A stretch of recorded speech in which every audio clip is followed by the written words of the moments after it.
All right, everybody. This is going to be the last chapter for your first exam. Sorry it's coming out so late. I had some tests to study for over the weekend. I'll try to make it a quick one. So this is going to be chapter 39, and that's going to be plant signaling. So the 5 things we're going to talk about are going to be phototropism, gravitropism, thigmotropism, the hormone auxin, and then some other hormones that'll be good to know on your test.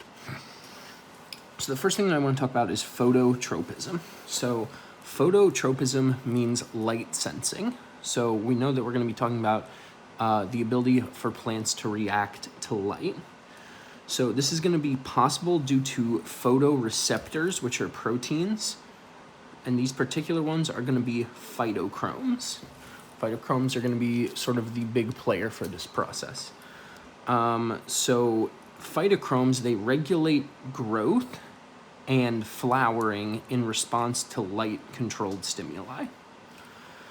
So the phytochrome that we're concerned with for this chapter is going to be a very specific phytochrome that can exist in 2 different forms. So you have phytochrome R and you have phytochrome FR. So phytochrome R, that R refers to red light, and in phytochrome FR, that is going to refer to far red light. And so the first thing I want to talk about is just to briefly define these 2 lights. Basically, all I really want you to know is that this red light is sunlight, and I've written that down here. So red light is the sun, and far red light is night or shade. So sort of the absence of sunlight. So we have these 2 things. We have phytochrome R and phytochrome FR, and that tells you what kind of light it is looking for, because phytochrome can switch between these 2 conformations. So when it is in the phytochrome R, or the red light sensing, it is actually going to be inactive. It's going to be dormant, but it's ready to activate once it gets exposed to red light. So let's say that we hit this phytochrome R, which is inactive. Let's say we hit that with some red light, maybe perhaps from the sun.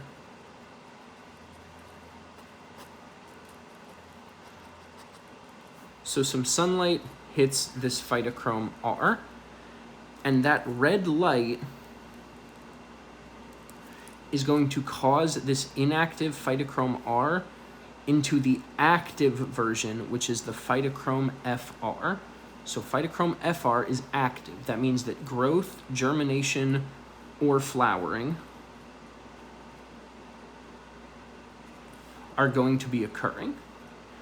But let's say that we've hit the phytochrome R with red light, we've converted it to the active form, which is phytochrome FR. Now, let's say we take the sun away.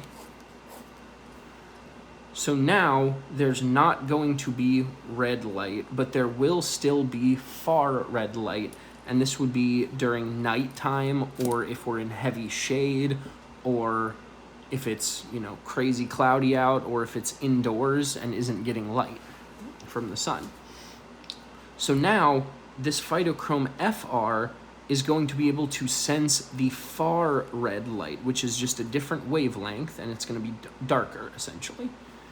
So that will cause it to convert back into phytochrome R. And this concept of how they can sort of convert back and forth is called photoreversibility, and it's really important. So what I want you to remember from this is phytochrome R is inactive, phytochrome FR is active. The FR and R tell you what form of light it is sensing for. So phytochrome R is looking for red light, and once it gets red light, it can convert to phytochrome FR, which is active. So phytochrome aid in 3 sort of important processes. One is photoperiodism. One is going to be light directional growth. And then the other one is going to be flowering or germination. So let's talk about these first two. Let's talk about photoperiodism and flowering and germination.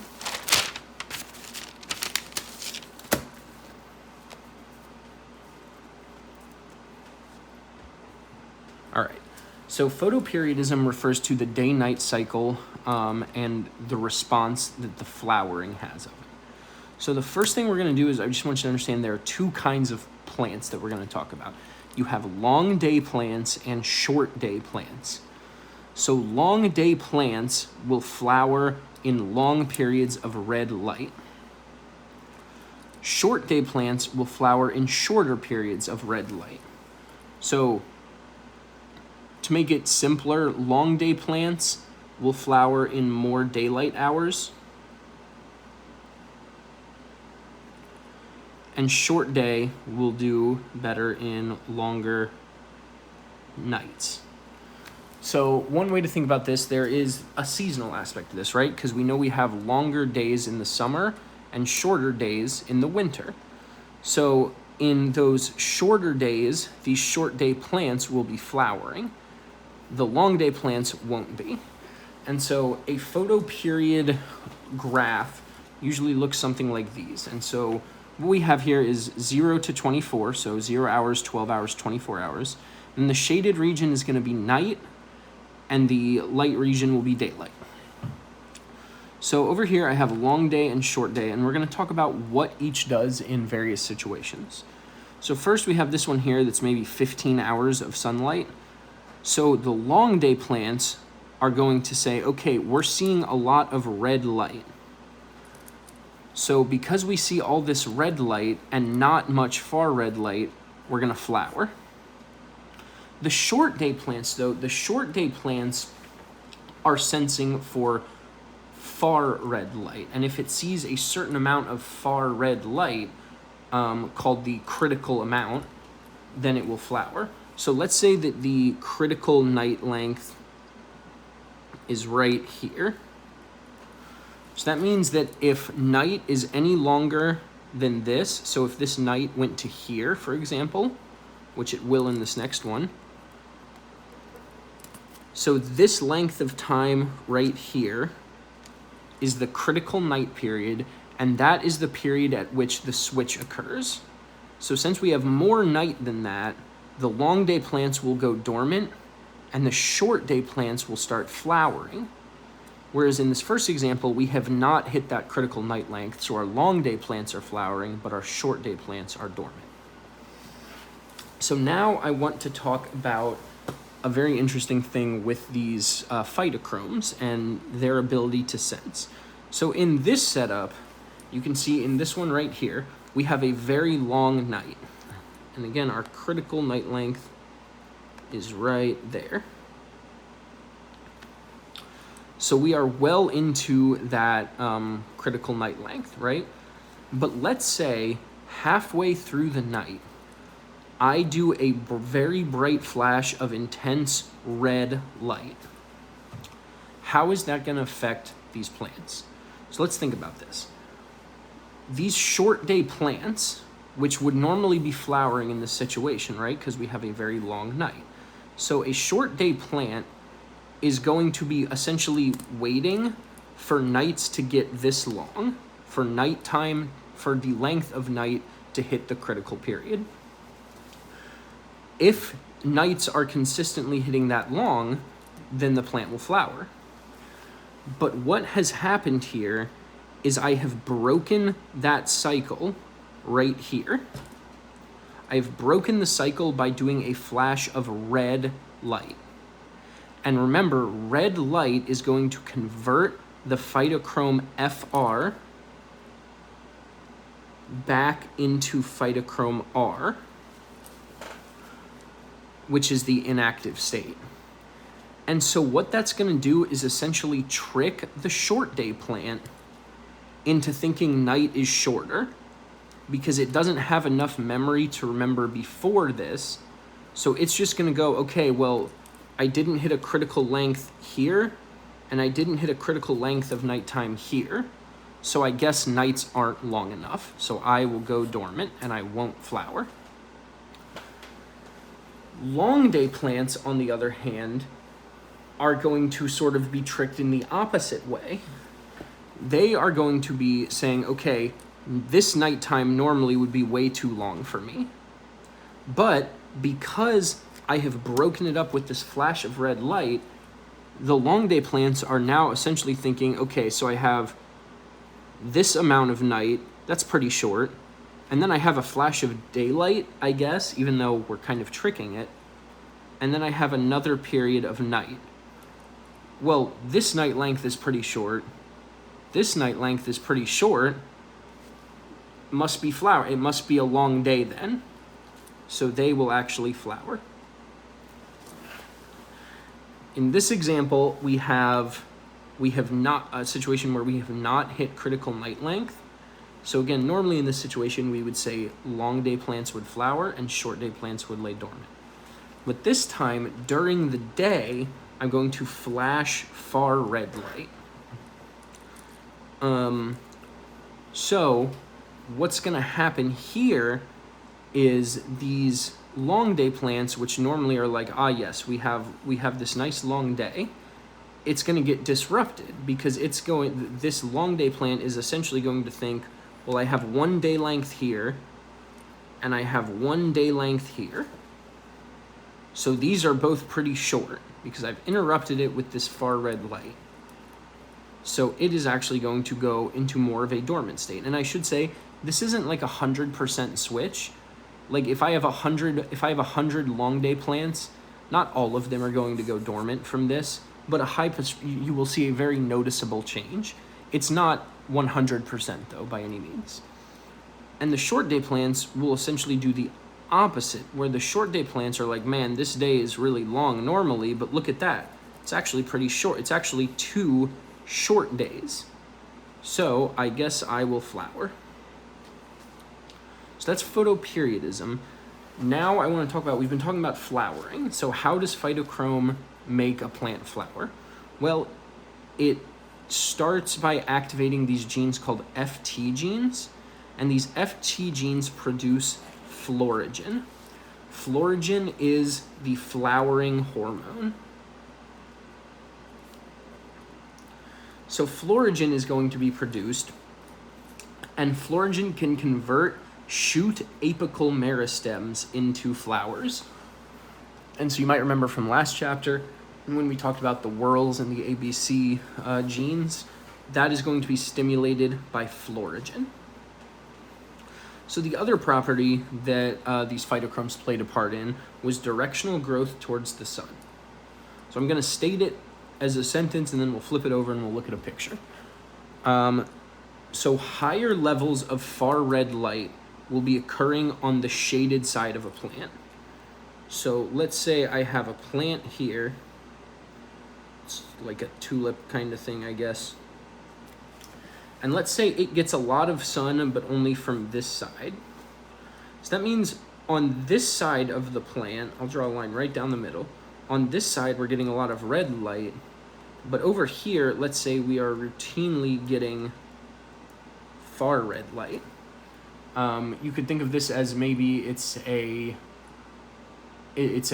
plant that is growing under a flower growing under a tree, so it doesn't get much direct sunlight just on one side. So there's far red light over here and red light over here. It would be beneficial for this flower to grow more towards the sun, because then its growth regions can get more direct sunlight and it gets a little bit closer to the sun so it can absorb more light. So it would be in this plant's best interest to bend this way. So how's it going to do that? Well, far red light on the shaded side is going to upregulate auxin. Auxin is a really, really important hormone.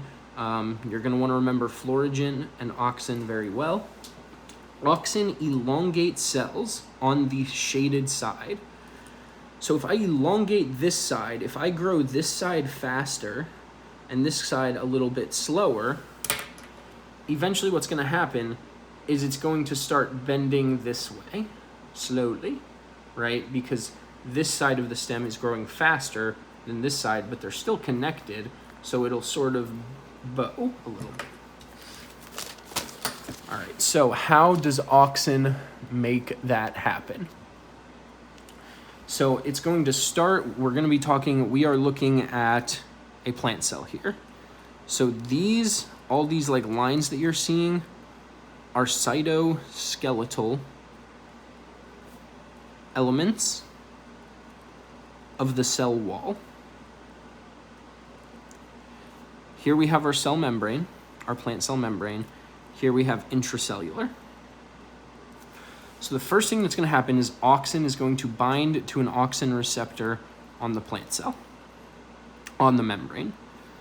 That is going to power our good old friend proton pump to start pumping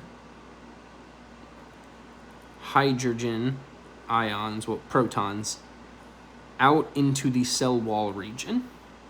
And I should also mention this receptor here, it is called a TIR1 receptor. Anyway, so now we are moving protons from the intracellular to the cell wall. That is going to have an effect, two effects. One, we are going to get a high amount of hydrogen out here, which means the interior of the membrane is going to get more negative because we are moving these positive charges away. And then this is going to cause acidity to increase. So the cell wall has now increased acidity, or decreased pH for the chemistry people out there. That acidity is going to activate these proteins here called expansins.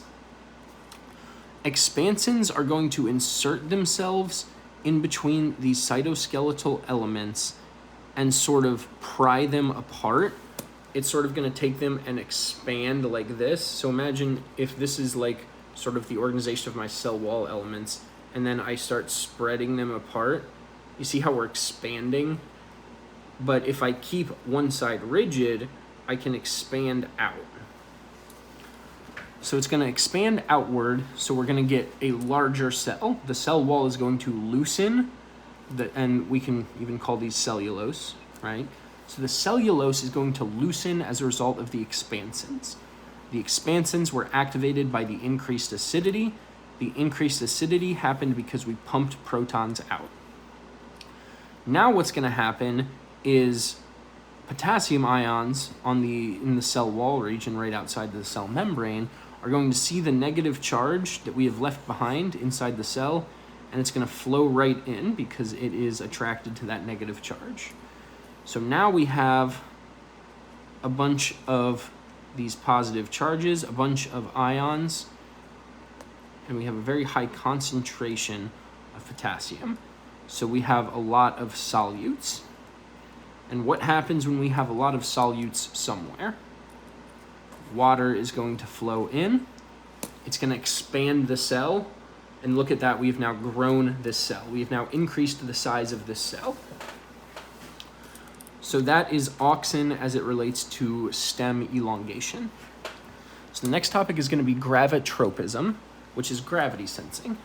This is also going to be auxin regulated, but it's going to have a different effect this time. So gravity is sensed in the root cap by structures called amyloplasts. So amyloplasts you can almost think of as just a little ball bearing rolling around in a test tube. So imagine here's an empty Doritos bottle. Imagine I had a little bead in here. If I hold the bottle like this, then it would settle at the bottom. But if I tilt the bottle, then it would settle here, specifically. If I tilt it the other way, it would roll down here. That's how I want you to think of amyloplasts. So here we have a root cap, a root. We've got our root hairs, we have our root cap, and then right here, as you can see it's settled, we have an amyloplast. So wherever amyloplasts are, auxin is going to go. So now that this has settled here, auxin is going to move to this location. So if I split this down the middle this way, I have low auxin up here, and I have high auxin on this lower half. Now, in roots, auxin is inhibitory.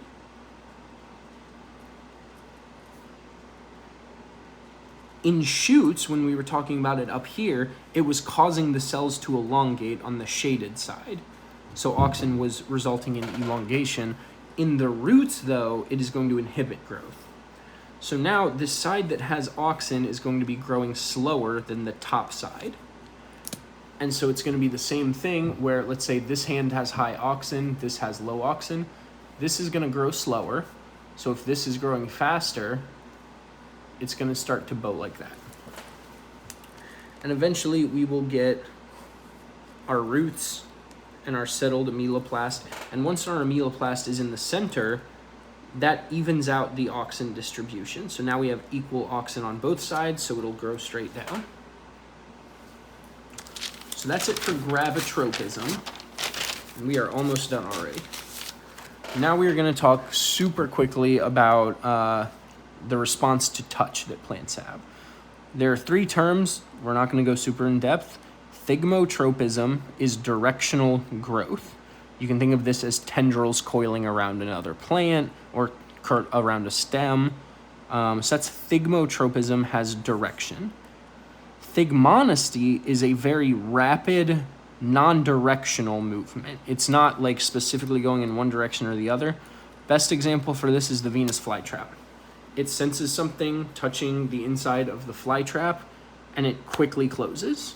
Not that quickly, but it pretty quickly closes. So that's rapid non-directional movement, where the thigmotropism was directional growth, and it's kind of slow. The last one is thigmomorphogenesis. Thigmomorphogenesis is long-term response to touch or wind. So you can imagine maybe there is a tree that normally you plant in a lowland, in like a valley. But if I move that to the top of a mountain where there's a lot of wind, that tree, instead of growing super tall, might grow shorter and stumpier. And it would do that because if it grows like this, the wind is just going to blow it away. But this is stronger. This has more resistance. So that it's a form of phenotypic plasticity. Phenotypic plasticity refers to an organism's ability to modify its phenotype to the environment. So this would be sort of an acclimation. So acclimation is like a short term, is on the level of an organism, an individual. I can acclimate. If I go ahead and I move to Florida, I can acclimate to the weather. Now that's different from adaptation. Adaptation is evolutionary. So this would be, acclimation is individual. So again, acclimation is I'll move to Florida and I'll get a tan. Well, I don't tan. I stay really pale. But most people would move to Florida and they would get a tan, and then they would be better about being in the sun. That's acclimating to the climate. An adaptation would be over many, we're talking thousands, hundreds of thousands, millions of years. If you just live in the sun and all of your descendants keep living in the sun, you might actually see pigmentation changes and get darker skinned individuals after much evolution. So that's it for response to touch, and we added a little bonus thing with the adaptation versus acclimation. It might be acclimatization, I don't know. Either way. Briefly, the other roles of auxin. Remember, auxin super important. We already said it's a growth stimulant in the shoots and growth inhibition in roots. It also has apical dominance, which means auxin favors shoot apical meristems. So this means it bypasses lateral meristems. There's still some auxin in the lateral meristems because we still get growth from the lateral meristems, but this is why plants usually grow taller rather than wider, is because of that apical dominance. Auxin is also important for xylem-phloem differentiation. So when you have your vascular precursor tissue, auxin is going to determine, do I need xylem or do I need phloem? Auxin also contributes to senescence, which is essentially old age or aging, which plays a role in fruit. So there are 4 other hormones that I could see being tested. We'll go through them really quick and then we're done. Ethylene is the fruit ripening hormone. It is a gaseous hormone. You may know ethylene because if you've ever heard people say, if you want to ripen fruit, just put it in a bag with some bananas. That's because those bananas produce more ethylene, and that gaseous hormone can go to your unripe fruit and start the ripening process faster. Worth noting, ethylene is inhibited by carbon dioxide. So how does ethylene work? How does ethylene ripen a fruit? Well, it is going to increase the respiration rate, which is going to convert your starches to your sugars. And this is why ripe fruits become sweeter. It's also going to break down cell walls, which is going to make our fruit softer. And we're also going to lose our chlorophyll, which is why our fruits turn brown. So that's ethylene. And remember, it's gaseous, so it can be produced by one fruit and sort of drift over to another fruit. The next one is cytokinins. Cytokinins, which are just, they promote cell division, like cytokinesis, cytokinins. And then the last 2, we'll start with this one. These are gibberellins, which you might also see abbreviated as GA. They promote germination and growth. So gibberellins promote germination and growth. And the last one, which we'll go a little more in depth on, is going to be ABA or abscisic acid. I'm going to spell this wrong probably. Abscisic acid, something like that. But anyway, ABA, like the band, it promotes dormancy and inhibits growth. So it acts oppositionally, antagonistically to gibberellins. It also, ABA is going to be responsible for closing stomata, specifically in response to drought. So here's how it works. Right here, we have an open stomata. We have our turgid guard cells, because remember, when these cells fill with water, it sort of opens the stomata, and then when they go flaccid, it closes. So the first thing that's going to happen is we're going to have dry roots because we don't have water, and that is going to produce this abscisic acid. This abscisic acid is going to go bind to the guard cells. When it binds to the guard cells, that is going to open chloride channels, and the chloride ions are going to leave the cell.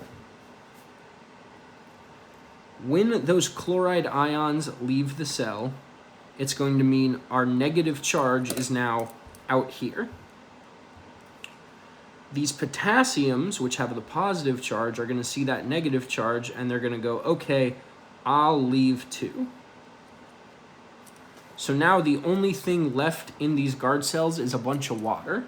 We have removed the solutes. And remember what happens when solutes are high. Water is going to flow out to balance the concentration of these high solutes. And that is how these stomata will close. The water is going to leave, which means they're going to sort of close back up. So that is actually it. This was a pretty quick rundown, I hope. But that is it for chapter 39. And yeah, I'll see you guys next time.